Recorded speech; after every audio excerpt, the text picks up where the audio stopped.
can wani lokaci da ya gabata an yi wani gawurtaccen sarki da yake son farauta. Wata rana sarkin da ya fita farauta sai ya harbi wata damusa. Nan take suka ruga a guje shi da fadadansa a baya domin su ga ta mutu ko bata mutu ba. Cikin rashin sa'a kuwa damusan nan bata mutu ba, ta kan sarki za ta cinye shi.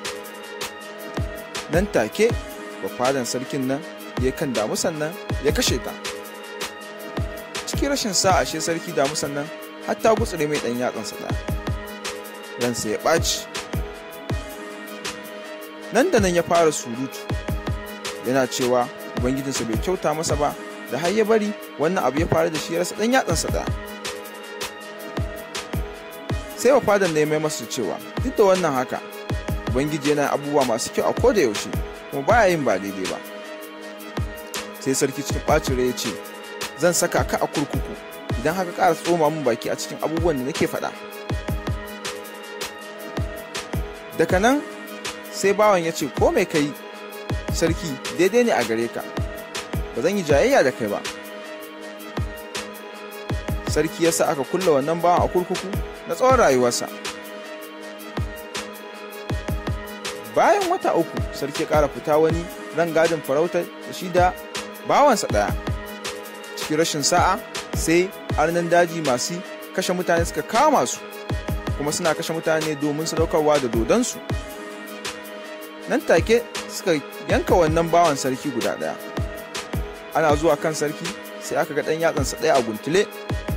Su kuma a ƙa'idar su ba sa sadaukar da abin bautar su ga wanda yake da nakasa ko ya take a jikinsa.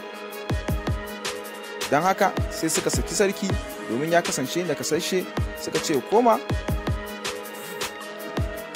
Nan take sarki ya tafi ya koma masarautarsa cikin zulumi da kaduwa.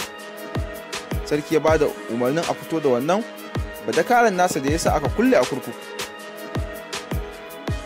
Sarki cikin girmamawa yake masa magana yana cewa da gaske Allah ya yi mai kyau a gare ni domin da tuna an kashe ni. Sai wannan bawa yake tambayarsa yake cewa me Allah ya gare ka da yasa aka fito da daga wannan kurkuku. Sai ya ce saboda halin da sun kusan kashe ni. Ya ce ka gani ma Allah ya kyauta mun da bai saka ni a kurkuku ba da tuni za a kashe domin ban da hannayena suna cikakku. Sai sarki ya dariya ya ce haka ne gaskiya, komai yana faruwa ne da dalili. Don haka rayuwar mu tana cike da kalubale, yau nasara gobe faduwa. Don abubuwa sun zo ba daidai ba kan mu taɓa cire tsammani daga rayuwa, mu kasance masu haƙuri da kuma haƙuri da juriya ga abin da zai zo gaba.